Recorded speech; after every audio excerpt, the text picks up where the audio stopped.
அஸ்ஸலாமு அலைக்கும் வரஹ்மத்துல்லாஹி வபரகாத்து. அல்ஹம்துலில்லா. அரபி வகுப்பினுடைய முதல் வகுப்புல நம்ம இருக்கிறோம். அதுக்கு முன்பாக நம்ம வழக்கமா இறைத்தூதர் அவர்கள் சொல்லிக் கொடுத்த, இறைவன் அவர்களுக்கு சொல்லிக் கொடுத்த துஆவை நாம் ஓதிக்கொள்ள கடமைப்பட்டிருக்கிறோம். என்ன துஆன்னு சொன்னா, முதல்ல அஊது பில்லாஹி மினஷ் ஷைத்தானிர் ரஜீம் பிஸ்மில்லாஹிர் ரஹ்மானிர் ரஹீம் சொன்னதுக்கு பிறகு ரப்பி ஷ்ரஹ் லி ஸத்ரி வ யஸ்ஸிர் லி அம்ரி வஹ்லுல் உக்ததம் மின் லிசானி யஃப்கஹு கௌலி, பிறகு ரப்பி ஜித்னி இல்மா. இதனுடைய விவரங்களை நம்ம ஆல்ரெடி தெரிஞ்சிருப்போம். இப்போ வகுப்புக்குள்ள நம்ம போறதுனால நம்ம அதை பத்தி விரிவான விளக்கம் இல்லாம மேலோட்டமா சொல்லிட்டு முடிச்சிடறோம். இந்த துஆவை எல்லாரும் மனப்பாடம் செஞ்சுக்கணும் இன்ஷா அல்லாஹ். இப்போ நம்ம அரபி வகுப்பினுடைய முதல் வகுப்புக்கு நம்ம போறோம். அதுல ரொம்ப கவனமா பார்க்க வேண்டியது என்னன்னு சொன்னா, அரபி எழுத்துக்களினுடைய வடிவம் முன் பின் நடுவில் எப்படி சேர்க்கணுங்கிறத நம்ம பார்க்க போறோம். அதுதான் பேசிக். அரபி நம்ம கத்துக்கணும்னு சொன்னா அதுதான் பேசிக். இந்த பேசிக் ரொம்ப கவனமா பார்த்துக்கிட்டு, பார்க்கறது மட்டும் இல்லாம ஒரு நோட்டு போட்டு எழுதிக்கிங்க. அல்லாஹ் அருள் செய்யட்டும் இன்ஷா அல்லாஹ். வாங்க போவோம். பிஸ்மில்லாஹிர் ரஹ்மானிர் ரஹீம். அலிஃப் பா தா சா ஜீம் ஹா ஃபா தால் ذال را زا سين شين صاد ضاد طاء ظاء عين غين فاء قاف كاف لام ميم نون واو ஹா யா ஹம்சா. இதுதான் அரபி எழுத்துக்கள் நமக்கு தெரிஞ்சிருக்கும். அடுத்தது இந்த அரபி எழுத்துக்களை எப்படியெல்லாம் சேர்த்து எழுதணும் அப்படின்னு ஒவ்வொரு எழுத்தா பார்த்துக்கலாம். வாங்க இன்ஷா அல்லாஹ் பார்ப்போம். முதல்ல ஃபர்ஸ்ட், அப்புறம் நடுவுல, அப்புறம் கடைசியில ஒரு எழுத்து 3 நிலைகள்ல எப்படி வருங்கிறத பார்க்குறோம். இப்போ அலிஃப் எடுத்துப்போம். இப்போ அலிஃப் இப்படி வரும். முதல்ல நடுவுல வரும்போது இப்படிதான் வரும். அதாவது முன்னாடி சேர்ந்துருக்கும், பின்னாடி சேராது. இறுதியில வரும்போதும் சேம் இப்படித்தான் வரும். அலிஃப் மட்டுமே கூட வரலாம், இல்லை மேலே இந்த மாதிரி ஹம்சா போட்டும் வரலாம். இப்படிதான் அலிஃப் வரும். அடுத்தது பா. முதல்ல இப்படி, நடுவுல இப்படி, இறுதியில இப்படி. புள்ளி மட்டும்தான் பார்க்கணும். அதே மாதிரி தா, புள்ளி மட்டும்தான் வேற, அதே வடிவம் தான். சாவும் பார்த்தீங்கன்னா அதே வடிவம் தான். இறுதியில பார்த்தீங்கன்னா எல்லாமே அதனுடைய வடிவத்துக்கு முழுசா வந்துடும். 3 புள்ளி. அடுத்தது ஜீம் பாருங்க. ஜீம் ஜீம் ஜீம் எப்படி இருக்கு பாருங்க. அடுத்தது ஹா. இதே மாதிரி தான் அப்படியே வரும். ஹா ஹா ஹா. ஹா பாருங்க அதே மாதிரி தான் வரும். ஹா ஹா ஹா ஹா. 3 ஒரே மாதிரி இருக்கு, இது 3 ஒரே மாதிரி இருக்கு, இது மாதிரி வரும் பாருங்க இன்ஷா அல்லாஹ். அடுத்தது தால்.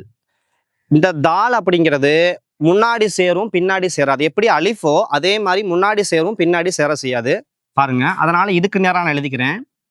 தால் தால் தால். முன்னாடி சேரும், பின்னாடி சேர செய்யாது. அதே மாதிரிதான் தால், புள்ளி மட்டும்தான் வித்தியாசம். இது தால். ராவும் சாவும் ஒரே மாதிரி தான் இருக்கும். ரா நடுவில் வரும்போது ரா, இறுதியில் வரும்போது ரா. ஜா அதே புள்ளி மட்டும்தான் வித்தியாசம். ஜா நடுவில் வரும்போது, இறுதியில் வரும்போது. இப்படித்தான் ஜா வர செய்யும் இன்ஷா அல்லாஹ். அதற்கு பிறகு சீன். முதலில், நடுவில், முடிவில். இது சீன். ஷீன் பாருங்க. முதலில் அப்படியே புள்ளி மட்டும் தான் வித்தியாசம், நடுவில், முடிவில். சுவாதும் அதே மாதிரி தான் வரும். முதலில், நடுவில், முடிவில். வாதும் அதே மாதிரி தான். முதலில், நடுவில், முடிவில். துவாவும் அதே மாதிரி தான் வர செய்யும் பாருங்க. துவா துவா துவா. புள்ளி மாறி வந்துச்சுன்னு சொன்னா அதுவும் வாவாயிடும். வா வா வா. அடுத்து ஐன் பாருங்க கொஞ்சம் வித்தியாசமா வர செய்யும். பாருங்க ஐன் நடுவில் பாருங்க எப்படி வருது, ஐன் முடிவில் எப்படி வருது பாருங்க. இதையும் குழப்பிக்க கூடாது. பாருங்க இந்த ஐன் இறுதியில் எப்படி வருது, ஹா எப்படி வருதுன்னு பார்த்துக்கணும். இதுதான் நமக்கு வித்தியாசம். இந்த ரெண்டு வித்தியாசம் பார்த்துக்கணும். அப்படியே புள்ளி வச்சா ஐன், இதோ ஐன். அடுத்தது ஃபா. ஃபா பார்ப்போம்.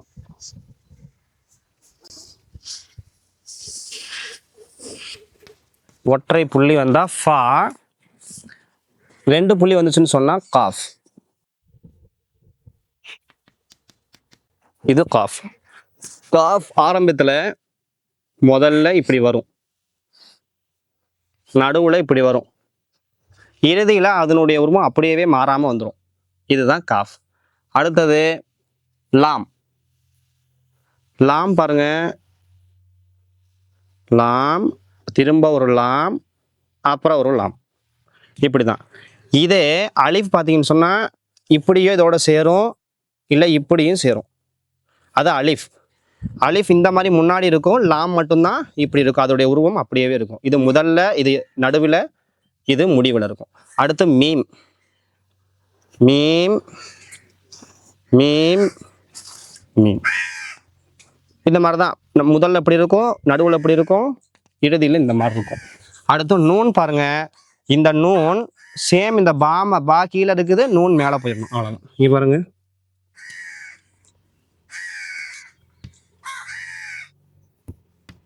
Noon noon noon. அடுத்து வாவ். வாவ் பார்த்தோன்னு சொன்னா இந்த எழுத்துக்களோட சேர்ந்து வர செய்யும். எப்படி, இதே மாதிரி தான் வர செய்யும். வாவ் வந்து முதல்ல தனியாக வரும், நடுவில் வரும்போது இப்படி வரும், முடிவில் வரும்போதும் இப்படி வரும். அப்போ முன்னாடி சேரும், பின்னாடி சேர செய்யாது. இதில் புள்ளி வச்சு வந்துச்சுன்னா எல்லா பக்கமும் சேரும், முன்னாடியும் சேரும் பின்னாடியும் சேரும். புள்ளி வச்சா அது ஃபா, இது ஃபா. அதே மாதிரி ஒரு புள்ளி வச்சா ஃபா, ரெண்டு புள்ளி வச்சா காஃப், அவ்வளோதான். அடுத்து ஹா இருக்குது. ஹா பாருங்க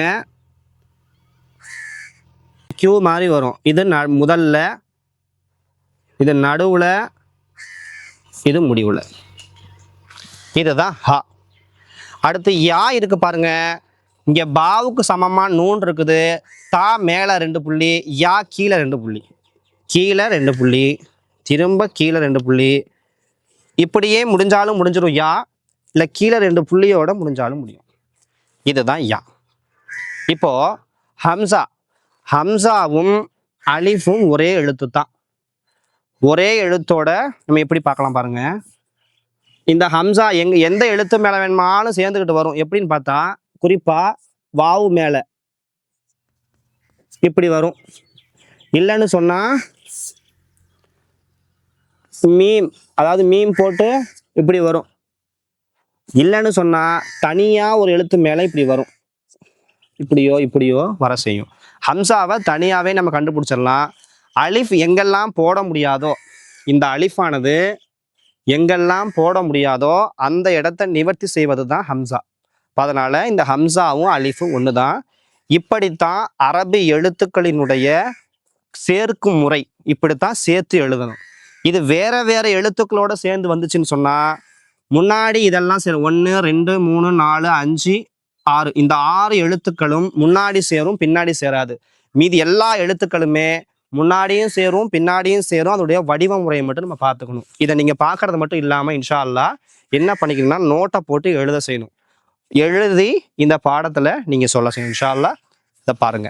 அடுத்தது எல்லா எழுத்துக்களையுமே சேர்த்து அலிஃப்ல இருந்து ஹம்சா வரைக்கும் என்ன பண்ணலான்னு சொன்னா சேர்த்து எழுதி காமிப்போம் பாருங்க இன்ஷா அல்லாஹ். அலிஃப்ல இருந்து ஹம்சா வரைக்கும் எல்லா எழுத்துக்களையுமே நம்ம சேர்த்து பார்ப்போம் இன்ஷா அல்லாஹ். பார்க்கலாம். முதல்ல அலிஃப்,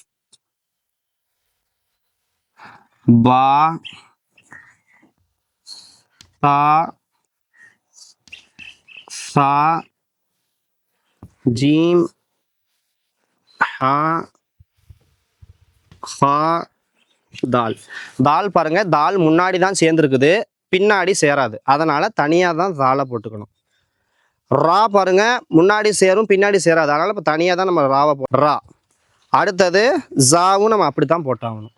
அடுத்து சீன்ல இருந்து திரும்ப ஆரம்பிக்கும். சீன், ஷீன், ஸ்வாத், வாத், வா, வா, ஐன், வைன், ஃபா, காஃப், காஃப். இது ஃபா, இது காஃப், இது காஃப். இது முடிங்க இடம் இல்லைனாலும் முடிச்சுட்டோம் அப்படி. ஆனால் ஆரம்பிக்கும் போது காஃப் எப்படி வரும்னு சொன்னா காஃப், லாம், மீம், நூன், வாவ். இப்படி பண்றோம். இப்போ வாவை நம்ம என்ன பண்ணலாம்னா லாஸ்டா பண்ணுறோம். நூனுக்கு அப்புறமா ஹா,